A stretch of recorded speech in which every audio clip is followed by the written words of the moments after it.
Praise lord. యేసుని నమ్మకపోతే ఎంత మంచివారైనా, ఎన్ని మంచి పనులు చేసినా, ఎన్ని ధర్మకార్యాలు చేసినా, యేసుని నమ్మనందుకు వారు నరకానికి వెళ్ళాల్సిందేనా? చాలామంది ఈ ప్రశ్న అడుగుతా ఉన్నారు.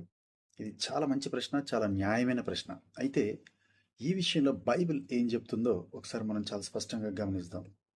రోమీయులకు రాసిన పత్రిక 2వ అధ్యాయము 11, 12 వచనాలను గనక మనం చూసినట్లయితే అక్కడ బైబిల్ చాలా స్పష్టంగా మనకు చెప్పినటువంటి విషయం ఏంటంటే, ఎవరైతే ధర్మశాస్త్రం కలిగి ఉండి వారు పాపం చేస్తారో వారు ధర్మశాస్త్రం ప్రకారంగానే తీర్పు పొందుతారు. అంటే ధర్మశాస్త్రం ప్రకారంగానే శిక్షించబడతారు, తీర్పు తీర్చబడతారు.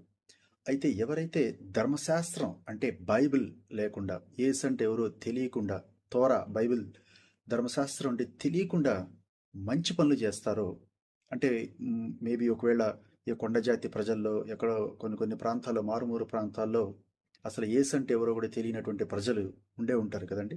సో వారు అసలు యేసు అంటే ఎవరో తెలియకుండా, ధర్మశాస్త్రం బైబిల్ అంటే ఏంటో తెలియకుండా ఒకవేళ వారు మంచి పనులు చేసినట్లయితే వారు ఖచ్చితంగా వారి మనస్సాక్షిని బట్టి దేవుడు తీర్పు తీరుస్తాడు అని చెప్పి బైబిల్ చాలా స్పష్టంగా మనకి బోధిస్తూ ఉంది.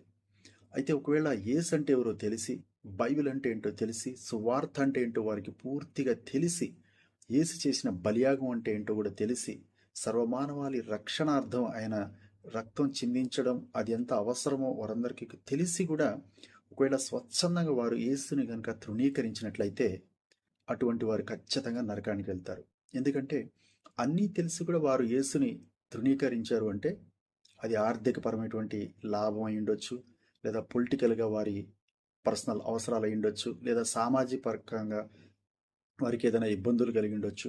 కాబట్టి ఏదో ఒక స్వప్రయోజనం కోసం వారు యేసుని తృణీకరిస్తున్నారు అని చెప్పి మనం చాలా స్పష్టంగా అర్థం చేసుకోవచ్చు.